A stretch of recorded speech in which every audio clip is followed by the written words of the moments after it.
বুবু আমার জন্য মেয়ে দেখতে গেছে। আমি বলছি দেখতে যাওয়ার কি দরকার, যাওয়ার দরকার নেই, তারপর চলে গেছে। মানে আমি ফোন করে বলি যে কি দরকার। হ্যাঁ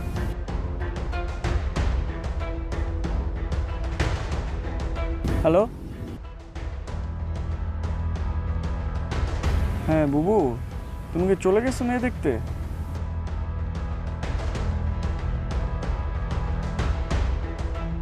আচ্ছা তাহলে আমি একটু পরে জয়েন করবো না। হ্যাঁ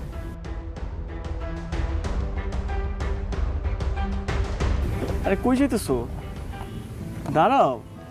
তুমি একটা কাজ করো, তোমার মনে হয় ইম্পর্টেন্ট কোনো কাজ আছে, তুমি চলে যাও। তনু, আরে দাঁড়াও, কি হলো? তুমি দেখুন কে বলতে। হ্যাঁ মা বলো। তনু, তুই শাহেদকে নিয়ে বাসায় আয়। কি? বললাম যে তুই শাহেদকে নিয়ে বাসায় আয়। তুমি শাহেদের কথা জানা কিভাবে? জানবো না? তোরা যা শুরু করেছিস, এখন এসব ঝগড়াঝাটি মান অভিমান বাদ দিয়ে দুজন বাসায় আয়।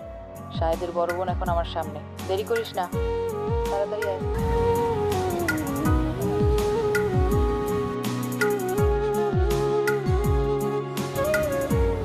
কি, চলো মেয়ে দেখতে যাই।